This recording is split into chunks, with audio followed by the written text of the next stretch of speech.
Já, Freyr, leikur móti Serbíu framöndan og það ekkert annað í stöðun að sækja 3 stig þangað.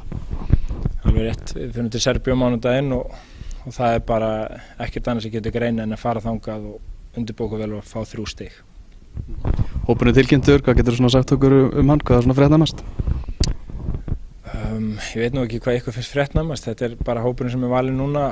Ólína Viðarsdóttir búin að vera að æfa með okkur, meidd og Margrét og Sif eins og kom fram í fjölmiðlum búin að vera tæpar eftir leikinn helgina en ekkert alvarlegt og eiga að vera leikfærar. Annað náttúrulega, Katrín Jónsdóttir hætt, hún var í seinasta hóp, en annars ekkert nýtt. Hvað er svona helsta sem þarf að bæta úr þessum fyrsta leik?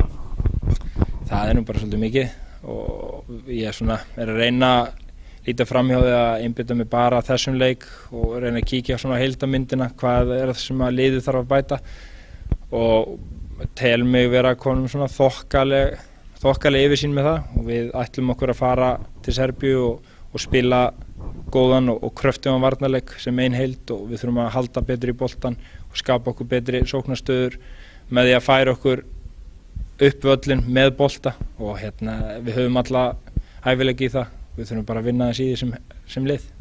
Hvað eru svona helstu kostir og gallar í þessu serbneska lið?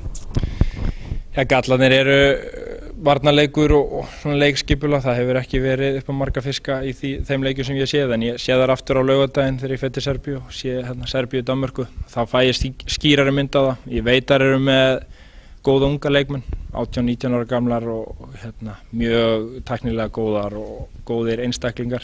Veit ekki hversu öflugar þær eru í liðsheild en þetta eru leikmenn sem spila með Barcelona og Wolfsburg og eiga framtíðina fyrir sér þannig að við þurfum að mæta einbeita til leiks og taka fast á þeim.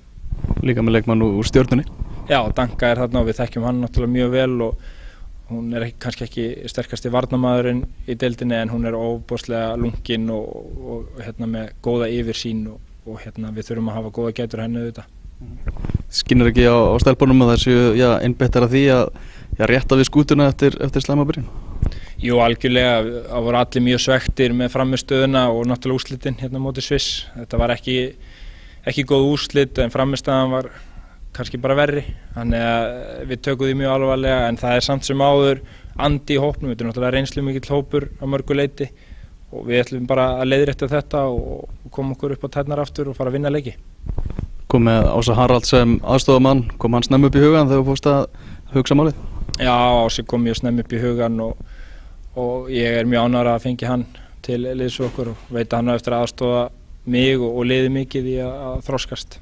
Var ekki bara mikið tilhlökkun að skella sér til Serbíu?